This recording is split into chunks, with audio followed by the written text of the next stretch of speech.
नमस्कार, स्वागत है आप सबका। मैं पुनीत पाठक और दिन भर की छत्तीसगढ़ की बड़ी खबरें विस्तार से जानेंगे। रायपुर के देवपुरी मेडिकल कॉम्प्लेक्स में लिफ्ट कारोबारी मनोज मेश्राम की हत्या के मामले में एक बड़ी कार्रवाई की गई। इस खबर से हम शुरुआत कर रहे हैं बुलेटिन की। पुलिस ने आरोपी कारोबारी दिलीप रहेजा, उसके बेटे दीप रहेजा और प्रेम रहेजा के खिलाफ नामजद एफआईआर दर्ज कर ली है, जबकि पहले की एफआईआर में आरोपी के तौर पर दिलीप रहेजा के बेटों का जिक्र था। मृतक के परिजनों और समाज के लोगों के आक्रोश और हंगामे के बाद अब उनका नाम जोड़ा है। इसके अलावा मृतक मनोज मेश्राम के बेटे कुणाल मेश्राम की रिपोर्ट के आधार पर आरोपियों के खिलाफ कई और धाराएं जोड़ी गईं।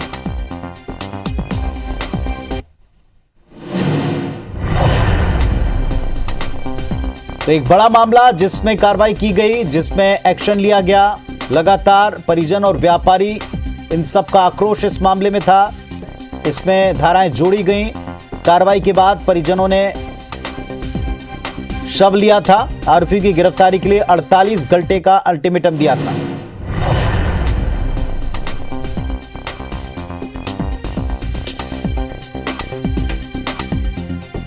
तो एक बड़ा मामला है जिसमें लगातार दबाव भी बना कि इसमें कार्रवाई की जाए, इसमें गिरफ्तारी की जाए।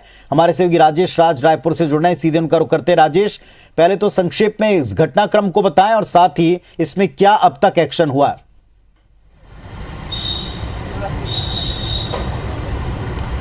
जी पुनीत, देखिए कल शाम रात की घटना है। ये रायपुर के देवपुरी में मेडिकल कॉम्प्लेक्स नया बना है और वहां पे मेडिकल कारोबारी दिलीप रहेजा का गोडाउन बन रहा है। उसी गोडाउन में लिफ्ट लगवाने के लिए मनोज मेश्राम और उनके बेटे कुणाल मेश्राम और उनके दो और कारीगर को बुलाया गया था। ये मनोज मेश्राम और उनका बेटा लिफ्ट लगाने का काम करता है।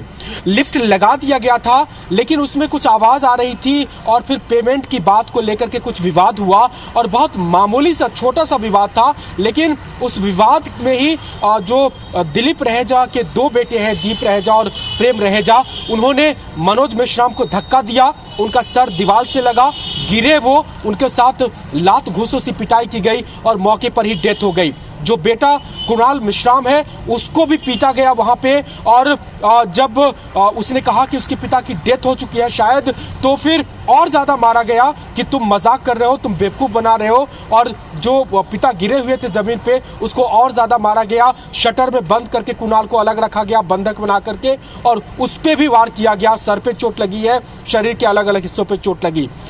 मेश्राम को ले गया गया, मनोज मेश्राम को पास के अस्पताल में। वहां पे डॉक्टर ने उसे ब्रॉड डेथ घोषित कर दिया, यानी अस्पताल पहुंचने से पहले ही मनोज मेश्राम की डेथ हो चुकी थी। आज सुबह जब मनोज मेश्राम की बॉडी को पोस्टमार्टम के लिए मेकाहारा लाया गया, वहां पे तमाम परिजन, समाज के लोग मौजूद हो गए और पुलिस पर लापरवाही बरतने और आरोपी को बचाने का आरोप लगाते हुए उन्होंने हंगामा शुरू किया।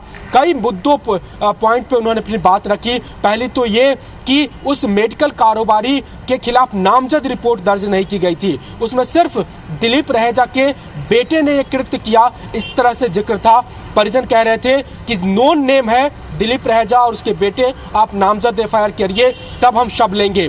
दूसरा, कुणाल मेश्राम के साथ मारपीट की गई, जानलेवा हमला किया गया, बंधक बनाया गया। उस मामले में अलग से रिपोर्ट पुलिस ने नहीं लिखी थी, सिर्फ मारपीट 323 साधारण धारा होती है जमानती, उसको लगा करके मामला रफा दफा करने की कोशिश की जा रही थी। समाज के लोगों का विरोध देखते हुए फिर पुलिस को तफ्तीश में ही आज नामजद नाम जोड़ने पड़े तीनों आरोपी के, और फिर धाराएं भी अलग से जोड़ी गई। जो कुणाल मेश्राम को बंधक बना करके उस पर जानलेवा हमला किया गया, जाति सूचक गाली दी गई, ये जब तमाम धाराएं जोड़ दी गई तब परिजन जाकर के कहीं संतुष्ट नजर आए और उन्होंने अब से थोड़ी देर, करीब 1-1.5 घंटा पहले मरचूरी से शव लिया है। पुलिस की कड़ी सुरक्षा के बीच में अंतिम संस्कार किया जा रहा है। लेकिन इस पूरे मामले को लेकर के समाज के लोगों ने और परिजनों ने पुलिस को अल्टीमेटम दिया है कि 48 घंटे के भीतर अगर तीनों आरोपियों की गिरफ्तारी नहीं होती है तो कलेक्ट्रेट के सामने अंबेडकर चौक के पास में वो धरने पर बैठेंगे और फिर एक बड़ा मूवमेंट होगा। तो एक तरह से कह रहे हैं कि उन्होंने पुलिस पे एक दबाव बनाने का भी काम किया है। हालांकि पुलिस की ओर से हमारी बातचीत हुई, अब तक कोई आरोपी गिरफ्तार नहीं हुआ है, कोशिश जारी है। जी चलिए, तो पुलिस को अल्टीमेटम दिया गया है और इस मामले में लोगों का काफी आक्रोश, काफी गुस्सा दिखाई पड़ा है। शुक्रिया आपका इस पूरे अपडेट के लिए। और इस वक्त बेल्ला सेंटर कोपेनहेगन डेनमार्क में प्रधानमंत्री नरेंद्र मोदी संबोधित कर रहे हैं। आपको सुनवाते हैं। भारत में मौजूदा अवसरों के बारे में जरूर बताएंगे ना।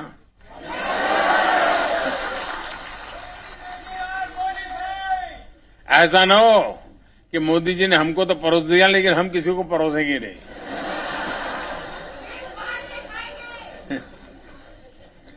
साथियों, यहां कोपेनहेगन यूनिवर्सिटी में विश्व प्रतिष्ठित नील बोर इंस्टीट्यूट है।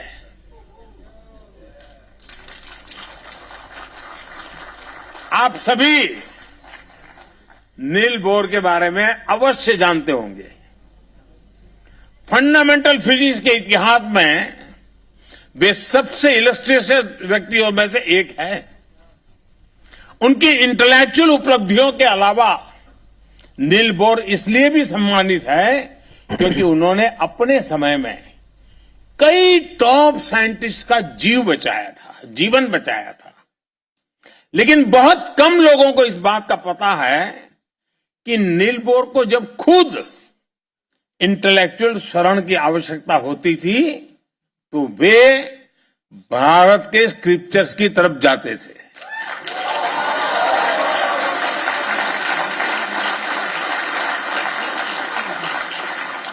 उनका यह वाक्य बहुत प्रसिद्ध है और वो कई बार उसका उल्लेख करते थे। I go to the Upanishad to ask questions.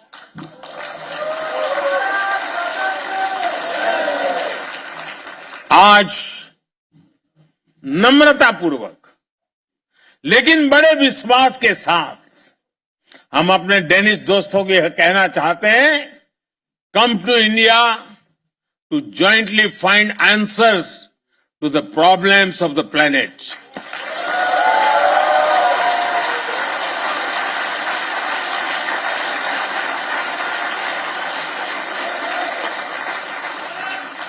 साथियों, जब मैं आपके बीच में आया हूं और मेरे ये डेनमार्क की पहली विजिट है,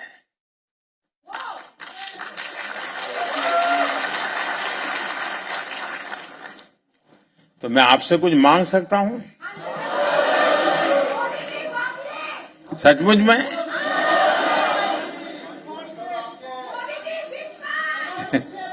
अब मैं मांगूंगा और आप मानेंगे नहीं तो? मानेंगे लेकिन अगर करेंगे नहीं तो? पक्का करेंगे? कितने लोग हैं जो वादा पूरा करेंगे?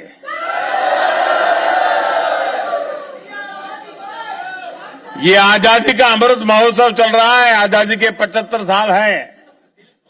इस अमृत महोत्सव से शुरू करना है। कौन मानते हैं?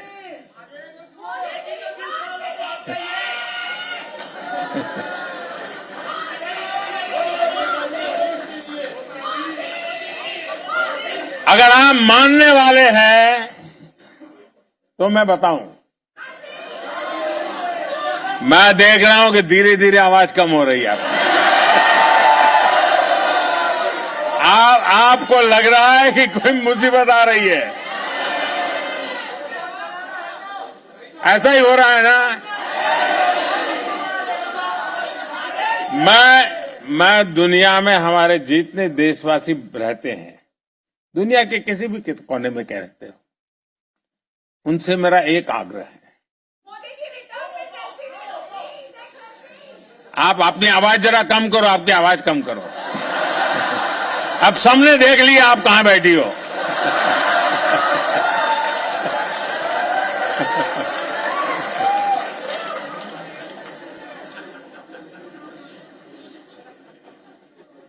मुझे कोई बहुत बड़ा गंभीर बात बताने वाला नहीं, बस सामान्य बात है, बहुत छोटी। करेंगे? पक्का करेंगे? वादा निभाएंगे? देखिए, भारत इतना महान देश है, भारत के प्रति हम लोग इतना गर्व करते हैं। आप कम से कम हर वर्ष 5 नॉन इंडियन फ्रेंड्स, इंडियन नहीं, 5 नॉन इंडियन फ्रेंड्स को हिंदुस्तान देखने के लिए भेजने का काम कर सकते हैं, उनको प्रेरित कर सकते हैं। तो कोपेनहेगन में भारतीयों को संबोधित कर रहे हैं प्रधानमंत्री जी, और वो ये कह रहे हैं कि अपने 5 मित्रों को जो डेनमार्क से हैं उनको आप भारत देखने के लिए प्रेरित करें, उनको भारत देखने के लिए भेजें, वहां के समुदाय से सीधे संवाद करें। चलिए अब छत्तीसगढ़ की खबरों पर वापस आते हैं। मुख्यमंत्री भूपेश बघेल आज इंदिरा गांधी कृषि विश्वविद्यालय परिसर में आयोजित अक्ति तिहार और माटी पूजन कार्यक्रम में शामिल हुए। इस दौरान मुख्यमंत्री ने ट्रैक्टर चलाया और खेत में जुताई भी की। किसानों को ट्रैक्टर की चाबी भेंट की। मुख्यमंत्री ने इस मौके पर 6.23 करोड़ रुपए की लागत से तैयार कृषि अभियांत्रिकी और प्रौद्योगिकी महाविद्यालय के नवीन भवन और जैविक दूध उत्पादन के लिए डेयरी का लोकार्पण किया। ये 4 तस्वीरें आपके सामने। आज के कार्यक्रम की पहली तस्वीर ठाकुर देवता के पूजन की, जो एक पुरानी रस्म है, इसे निभाया। दूसरी तस्वीर में ट्रैक्टर चलाते आप मुख्यमंत्री को देख सकते हैं। तीसरी तस्वीर उस वक्त की जब सीएम ने लोगों को धरती माता की रक्षा और उसके संवर्धन की शपथ दिलवाई। चौथी और अंतिम तस्वीर में मुख्यमंत्री कृषि यंत्रों और कृषि उपयोगी सामान के स्टॉल का दौरा करते नजर आए। मुख्यमंत्री ने कहा 68 लाख क्विंटल गोबर हमने खरीदा और अब गौमूत्र भी खरीदेंगे। जैविक खेती, प्रकृति, धरती माता और पशुधन की सेवा मानव समाज को सुरक्षित रखेगी, ये संकल्प दिलाया। इस अवसर पर कृषि मंत्री ने कहा कि आज के दिन धरती माता की पूजा होती है, कोठी से धान निकालते हैं, बैगा को धान दिया जाता है। छत्तीसगढ़ के सम्मान बढ़ाने का काम मुख्यमंत्री लगातार कर रहे हैं। हम केवल गोबर भाग नहीं खरीदा, अब तो गौमूत्र भी खरीदो। बहुत जगह गौमूत्र से दवाई भी बनाया शुरू कर दे, और वो दवाई प्रयोग भी अमल कर रहे हैं। हमारे प्रकृति बहुत जगह जैसे पेड़ पौधा है, जिन कीटनाशक है, जब नीम वगैरह जिन प्रमुख रूप से उनके प्रयोग अमल कर रहे हैं, नीम है, बेल है, और बनाया के बहुत अमल तरीका है, सब जाना चाहिए। बेंगलोर छत्तीसगढ़िया कार्यक्रम होना चाहिए। हमारे मुख्यमंत्री हरेली के लिए शुरू करे। अब 1.25 साल हो गए गोधन योजना हरेली पास से, और आज हफ्ती शुरू हो, लेकिन बहुत अच्छा लगे स्कूलपति जी बोली से आने वाला समय में देखा रहो बड़े विस्तार करे जाए। सीएम भूपेश बघेल आज बिलासपुर भी पहुंचे, जहां अलग अलग कार्यक्रमों में शिरकत की। इस दौरान मंत्री अमरजीत भगत के बेटे के विवाह में वे शामिल हुए। उन्होंने नव दंपति को आशीर्वाद दिया, परिवार को बधाई दी। सीएम इसके बाद निगम सभापति शेख नजरुद्दीन के निवास पहुंचे, जहां उन्होंने पूरे परिवार को ईद की बधाई दी। सीएम ने बताया कि आज सभी के लिए खास दिन है। अक्षय तृतीया, परशुराम जयंती और ईद एक साथ मनाए जा रहे हैं। छत्तीसगढ़ में आज ही के दिन फसल बोने की परंपरा रही है, लिहाजा माटी पूजन अक्ति दिवस के रूप में आज इसको मनाया गया। सीएम ने कहा कि धरती हमारी माता है, उसका भी ध्यान हमको रखना है। सीएम के साथ मंत्री ताम्रध्वज साहू, पर्यटन बोर्ड के अध्यक्ष अटल श्रीवास्तव, अपेक्स बैंक के चेयरमैन, जिला सहकारी बैंक के अध्यक्ष, विधायक, महापौर समेत कई कांग्रेसी मौजूद रहे।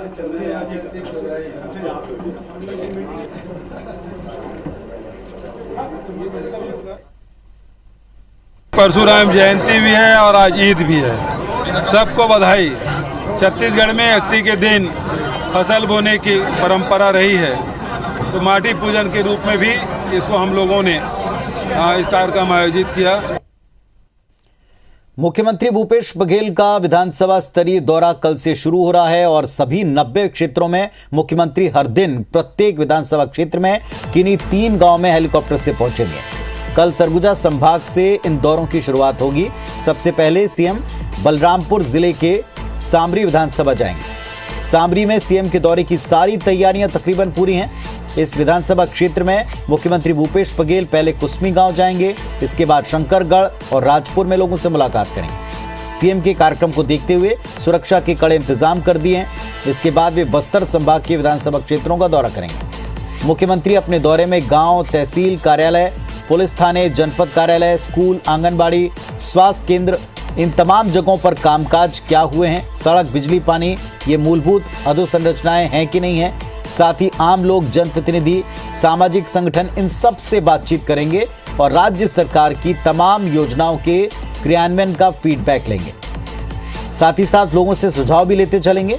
वे उसी विधानसभा क्षेत्र में रात्रि विश्राम करने वाले हैं। मुख्यमंत्री के साथ दौरे में स्थानीय विधायक और जिले के प्रभारी मंत्री भी रहेंगे।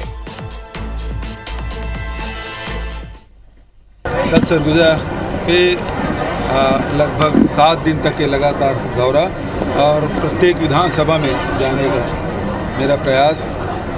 90 विधानसभा में जाऊंगा और हर विधानसभा में 1 दिन का समय मैंने निर्धारित किया है। हो सकता है इसमें 4 महीने लगे, 5 महीने लगे, लेकिन सभी विधानसभा में मैं जाऊंगा और वहाँ की स्थिति, जो शासकीय योजना है उसके बारे में जानकारी, आम जनता से मुलाकात, जनप्रतिनिधियों से मुलाकात, कार्यकर्ताओं से भी भेंट मुलाकात होगी।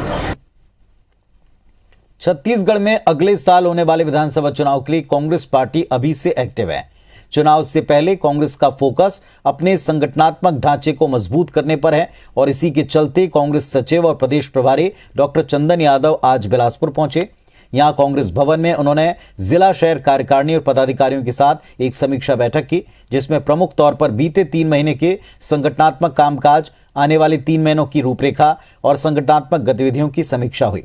बूथ के गठन, सदस्यता अभियान, धरना प्रदर्शन समेत सरकार की योजनाओं के प्रचार और क्रियान्वयन को लेकर विशेष तौर पर कार्यकारिणी और पदाधिकारियों से फीडबैक लिया गया। डॉक्टर चंदन यादव 4 दिवसीय छत्तीसगढ़ दौरे पर हैं और उनका फोकस जिले से लेकर बूथ लेवल तक संगठनात्मक ढांचे की मजबूती पर है।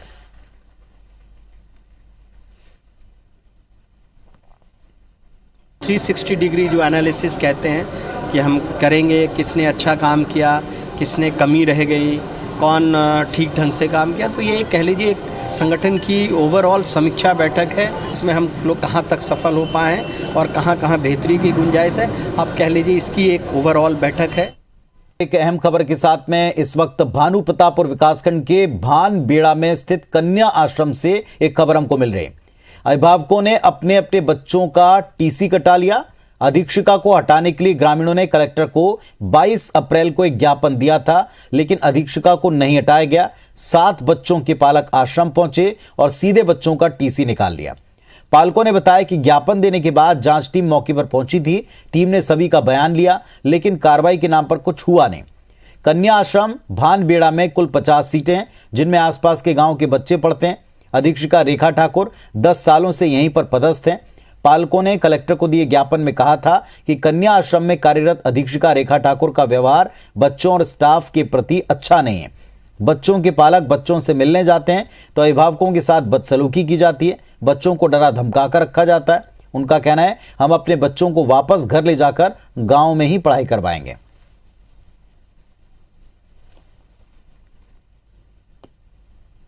कन्या आश्रम भानबेड़ा के अधीक्षिका को हटाने को लेकर पहले कांकेर अपर कलेक्टर जिला शिक्षा अधिकारी को आवेदन दिए थे, पर कोई कार्रवाई नहीं होने के कारण सेकेंड बार फिर कलेक्टर महोदय को आवेदन दिए, फिर भी हमारे समस्या को कोई नहीं देख रहे। इसलिए हम सब पालकगण अपने बच्चे को टीसी कटवा के घर ले जा रहे हैं। हमारे लड़का मला कन्या आश्रम में मैडम है, मतलब डांट दबाव करत रही, मारपीट करत रही से, खाए पिए भर भी मतलब बोलत रही से। एकर कारण हमन हा अधीक्षिका ला हटाए बर आवेदन दे रहे हैं। ओकर से भी निराकरण नहीं हुई तो हमन हा का कहते थे अपन लड़का मन के टीसी ला कटवा के ले जात हन। बस्तर में बदलाव की एक तस्वीर लोगों को काफी पसंद आ रही है। तस्वीर सुकमा जिले के अति नक्सल प्रभावित इलाकों में से एक चिंता गुफा थाना क्षेत्र के करीगुंडम की है, जहां ग्रामीण बीच पंडुम मना रहे हैं। गांव में आदिवासी संस्कृति के साथ नाच गानों के बीच में ग्रामीण त्योहार को मनाते हैं। करीगुंडम के ग्रामीण और महिलाएं सीआरपीएफ, कोबरा, डीआरजी जवानों के कैंप पहुंचे, जहां जवानों के बीच में ही गीत गाया और बीच पंडुम मनाया। इस दौरान कैंप में मौजूद सीआरपीएफ की 150वीं बटालियन के द्वितीय कमान अधिकारी सचिदानंद मिश्रा, कंपनी कमांडर गौतम चंद्र राय, कोबरा 202 बटालियन के डिप्टी कमांडेंट सुबीर रॉय ने सभी ग्रामीणों का अभिवादन किया। शासन, पुलिस और प्रशासन की तरफ से बीते कुछ समय से जो प्रयास किए गए उसका नतीजा इस सुखद बदलाव के तौर पर सामने आ रहा है। चलिए बात आज के स्पेशल दिन की। लंबे समय से अच्छे कारोबार की राह तकने वाले सराफा कारोबारियों के लिए इस साल अक्षय तृतीया का शुभ मुहूर्त उनके लिए बेहद शुभ साबित हुआ। पूरे प्रदेश में 500 करोड़ रुपए का व्यापार सराफा में होने का अनुमान है। हमारे सहयोगी स्टार ने सराफा दुकान पर आभूषण खरीदने पहुंचे लोगों के बीच जाकर माहौल देखा है। लंबे समय से अच्छे व्यापार की उम्मीद कर रहे सराफा कारोबारियों के लिए इस बार अक्षय तृतीया बहुत शुभ मुहूर्त लेकर आया है और आप तस्वीरों में साफ देख सकते हैं कि किस प्रकार से अक्षय तृतीया के अवसर पर लोग खरीदी करने निकले हुए हैं। सोने के दाम आसमान छू रहे हैं। कोरोना संक्रमण को 2 साल हो गया है और आसमान छूने के बावजूद लोगों में खरीदी को लेकर जबरदस्त उत्साह है, क्योंकि सोने चांदी की खरीदी को शुभ मानते कुछ लोगों से बात करते हैं। बहुत शुभ है अक्षय तृतीया का, शॉपिंग भी बहुत अच्छे से हुई है। क्यों माना जाता है वही तो जानना चाह रहे हैं हम। शुभ अक्षय तृतीया, अक्षय का मतलब होता है बढ़ते हुए क्रम को। अगर आज हम कोई दान देते हैं, कोई लेते हैं, जैसे स्वर्ण लिए, तो आज का दान देना या लेना 10 गुना आगे बढ़ता है। तो बढ़ते हुए क्रम को अगर बढ़ता है तो निसंदेह अक्षय हुआ। और अगर बढ़ते हुए क्रम को नहीं, कोई भी दिन आएगा तो कौन नहीं चाहेगा कि हम अच्छा कार्य करें, दान करें या कोई भी वस्तु खरीदें। और आज का पर्व तो देख रहे हो कि 2-3 साल के बाद ऐसा आया माहौल कि सब लोग आनंद ले रहे हैं, हम भी आनंद ले रहे हैं। जय माता की। चलिए, पंडित जी बता रहे थे शुभ रहता है खरीदी करना है। तस्वीरों में जैसा हम दिखा रहे थे आपको बार बार कि लोग जमकर खरीदी करने निकले हुए हैं और लोगों में कहीं ना कहीं जो एक लंबे समय से इंतजार हो रहा था कि कब अक्षय तृतीया आएगा और कब खरीदी करेंगे। यहाँ सराफा कारोबारी भी हमारे साथ मौजूद है। बताइए, जैसी उम्मीद थी क्या कहेंगे आप लोग?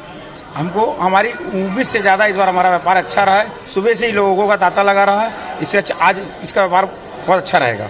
एडवांस बुकिंग भी लोगों ने। चलिए, तो वैसे आज त्योहारों का दिन है। देश भर में उत्साह के साथ ईद भी मनी है। छत्तीसगढ़ के कई जिलों में मुस्लिम भाइयों ने ईद मनाई।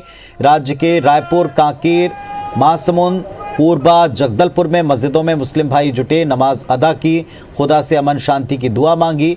नमाज अदा करने के बाद एक दूसरे के गले लगकर बधाई दी।